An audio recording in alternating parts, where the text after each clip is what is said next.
Hello everyone, welcome to this video. My name is Kamal Pratap Singh और इस video में हम देखेंगे scope rule and block scope. Okay, तो चलिए अब हम बात करते हैं स्कोप रूल की। Okay, first is file scope.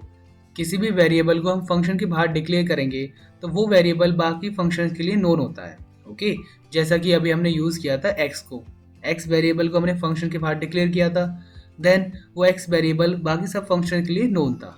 Okay, इसलिए वैल्यू प्रिंट हो रही थी। Okay, then used for global variable, और इन वेरिएबल्स को हम ग्लोबल वेरिएबल्स कहते हैं। Okay, then function definition, function definition भी ग्लोबल होती है क्योंकि फंक्शन के अंदर हम फंक्शन को डिफाइन नहीं कर सकते। ओके, ये ग्लोबल होते हैं। Okay, then function prototype, function prototype भी ग्लोबल होते हैं। क्यों? क्योंकि हम हर एक फंक्शन का प्रोटोटाइप लेते हैं। अगर हमने मेन फंक्शन के बाद कोई फंक्शन में डिफाइन किया है तो उसका हमें प्रोटोटाइप लेना है। ओके, हम उसका प्रोटोटाइप लेते हैं और देन वो ग्लोबल होता है। ओके, हम किसी फंक्शन के अंदर प्रोटोटाइप डिफाइन नहीं कर सकते। Okay, then function scope, function scope क्या होता है? देखिए, किसी भी फंक्शन के अंदर हम कोई वेरिएबल डिक्लेयर करते हैं तो उसका स्कोप उसी फंक्शन के अंदर तक होता है। ओके, उसी को हम फंक्शन स्कोप कहते हैं। ओके, उन वेरिएबल को हम लोकल वेरिएबल भी कहते हैं। जो फंक्शन के अंदर डिफाइन किए जाते हैं वेरिएबल, उनको हम लोकल वेरिएबल भी कहते हैं। ओके, और उनका स्कोप कहाँ तक होता है? उसी फंक्शन के अंदर तक। ओके, देन और यही बात लेबल्स में होती है। जैसे आप स्टार्ट लेबल है, केस लेबल है, आप किसी फंक्शन के अंदर डिफाइन करेंगे तो उनका स्कोप उसी फंक्शन के अंदर तक होगा। ओके, उन लेबल्स को फंक्शन के बाहर कोई नहीं जानता। ओके, देन अब हम देखते हैं ब्लॉक स्कोप। ब्लॉक स्कोप के बारे में आपने नहीं पढ़ा होगा। देखिए, मैं बताता हूँ ब्लॉक स्कोप क्या होता है। ब्लॉक स्कोप में किसी भी वेरिएबल को आप एक ब्लॉक के अंदर डिफाइन करते हैं। ओके, देखिए मैं आपको इसको प्रैक्टिकल बताता हूँ, आपको समझ में आएगा। अब देखिए, हम ब्लॉक स्कोप का एग्जांपल देखते हैं। ओके, मैं यहाँ से इसको इरेज कर देता हूँ, इसकी हमें कोई ज़रूरत नहीं है। हम फंक्शन का यूज़ ही नहीं करेंगे तो फंक्शन कॉल करा के क्या फ़ायदा। ओके, देन इसको मैं इरेज कर देता हूँ और देन इसको। ओके, अब देखिए, अब मैं यहाँ पर एक ब्लॉक क्रिएट करता हूँ। ओके, इस फंक्शन के अंदर मैं एक और ब्लॉक बनाता हूँ। ओके, देन इसके अंदर मैं सिंपल एक वेरिएबल इनिशियलाइज करता हूँ, इंट आई। देन इसकी वैल्यू मैंने क्या स्लाइस करी? 10। ओके, आई वेरिएबल की वैल्यू मैंने 10 स्लाइस कर दी और सिंपल मैं इसको प्रिंट कराता हूँ, print f invert comma modulus d then i. Okay, तो जब मैं इसे रन कराऊंगा तो आई की वैल्यू क्या प्रिंट होगी? 10। ओके, देखिए मैं बताता हूँ, आई की वैल्यू क्या प्रिंट होगी? 10। सिंपल। ओके, और मैं इस आई की वैल्यू को अगर इस ब्लॉक के बाहर प्रिंट कराना चाहूँ तब देखिए क्या होता है। Okay, print f invert comma modulus d same, i की वैल्यू सेम प्रिंट करा रहा हूँ मैं। ओके, अब देखिए, अब मैं ऐसे करता हूँ compile art plus F9। One error, one error क्या है? अनडिफाइंड सिंबल आई। मतलब जो हमने आई वेरिएबल लिया है उसकी वैल्यू हमने 10 स्लैश करी है इस ब्लॉक के अंदर। ओके, और इसकी वैल्यू हमने प्रिंट कराई है। तो इस आई का जो स्कोप है, जो आई वेरिएबल का स्कोप है, वो इस ब्लॉक से लेकर सिर्फ इस ब्लॉक तक है। ओके, इसके बाहर जो हमने आई की वैल्यू प्रिंट कराई है, इस आई को कोई नहीं जानता। ओके, क्योंकि हमने आई वेरिएबल को अंदर डिक्लेयर किया है इस ब्लॉक के अंदर और इसका स्कोप सिर्फ इस ब्लॉक से लेकर इस ब्लॉक तक होगा।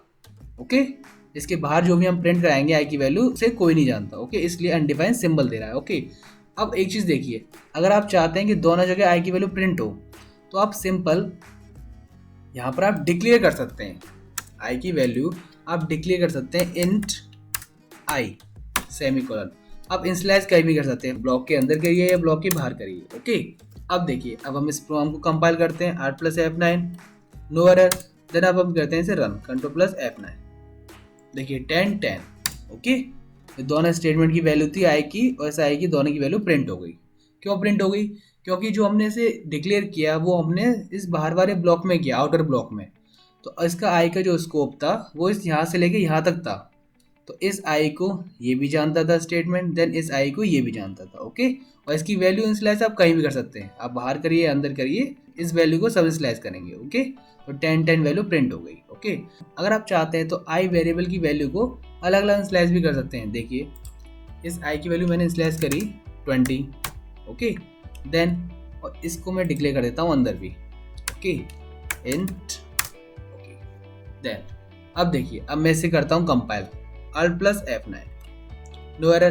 देन अब मैं करता हूँ उसे run, control plus F9, 10 20। Okay, जब इस ब्लॉक के बाहर हमने ये वेरिएबल डिक्लेयर किया, इसकी आई की वैल्यू क्या है 20। ओके, देन ये फंक्शन है के बाद इनर ब्लॉक स्टार्ट हुआ, उसमें क्या है आई की वैल्यू 10, एक इंटीजर टाइप का वेरिएबल डिक्लेयर हुआ आई, उसमें वैल्यू 10, तो देन वो वैल्यू प्रिंट हो गई। ओके, इसका स्कोप यहाँ से लेके यहाँ तक था, तो देन ये प्रिंट हो गई। देन उसके बाद अगेन स्टेटमेंट आया एक प्रिंट एफ, उसमें आई की वैल्यू प्रिंट हो रही है, तो आई की वैल्यू उसने इसमें से ली, आई इक्वल टू 20। ओके, जो बाहर डिक्लेयर हुई थी आउटर ब्लॉक में, वहां से उसने उसकी वैल्यू ली, इसलिए पहले 10 प्रिंट हुआ, देन उसके बाद 20। ओके, तो इस टाइप से होता है ब्लॉक का स्कोप। ओके, आई होप आपको समझ में आ रहा होगा। Okay, then second line, block scope begin at definition end to right braces, मतलब जो ब्लॉक का स्कोप होता है वो ब्रेसेस के अंदर तक होता है। ओके, एक ब्रेसेस से स्टार्ट होके दूसरे ब्रेसेस पे खत्म होता है। Okay, then use for variables, इनका यूज हम वेरिएबल्स के लिए करते हैं। देन फंक्शन पैरामीटर्स के लिए भी करते हैं। हम जब फंक्शन क्रिएट करते हैं उसमें पैरामीटर्स लेते हैं, तो उसमें जो वेरिएबल हम डिफाइन करते हैं उनका स्कोप उसी फंक्शन के अंदर तक होता है। Okay, then local variable of function, वो ये जो हम फंक्शन के अंदर वेरिएबल डिफाइन करते हैं उनका स्कोप उन्हीं फंक्शन के अंदर तक होता है। Okay, then outer blocks hidden from inner block if there is a variable with the same name in the inner block, मतलब देखिए मैं आपको बताता हूँ। देखिए हमने इनर ब्लॉक में, इसको हम इनर ब्लॉक कहते हैं, देन इसको हम outer block. Okay, inner block में हमने आई वेरिएबल लिया, देन उसकी वैल्यू 10 स्लैश करी। हमने आउटर ब्लॉक में भी आई वेरिएबल लिया, उसकी वैल्यू 10 स्लैश करी। ओके, सेम वेरिएबल लिया हमने, देन उनकी वैल्यू अलग अलग हमने स्लैश कर दी। ओके, जब ये कंपाइल हुआ तो इनर ब्लॉक के लिए आई की वैल्यू 10 स्लैश हुई है, तो इसके लिए जो आउटर की वैल्यू है वो हिडन हो गई, मतलब छिप गई, वो इसके लिए विजिबल नहीं है। सिर्फ इस वाले इनर ब्लॉक के लिए सिर्फ आई की वैल्यू क्या है, सिर्फ 10, वो उसने प्रिंट करा दी। ओके, देन वो उसने प्रिंट करा दी। ओके, तो इनर वाले ब्लॉक के लिए ये जो आउटर ब्लॉक की जो वैल्यू है ये हिडन हो गई, छिप गई, ये इसके लिए विजिबल नहीं है। ओके, अगर हम सेम वेरिएबल लेते हैं तो। Okay, then function prototype scope, function prototype scope क्या होता है, used for identifiers in parameter list. वही है, जब हम फंक्शन क्रिएट करते हैं तो उसमें हम जो पैरामीटर्स लेते हैं, उसमें जो वेरिएबल हम डिफाइन करते हैं, उन वेरिएबल का स्कोप सिर्फ उस फंक्शन के अंदर तक होता है। ओके, उनके बाहर उन वेरिएबल को कोई नहीं जानता। ओके, तो इस टाइप से होता है ब्लॉक स्कोप। आई होप आपको समझ में आया होगा। तो अगर ये वीडियो आपको पसंद आई हो तो please like this video and subscribe my channel. Okay, thank you.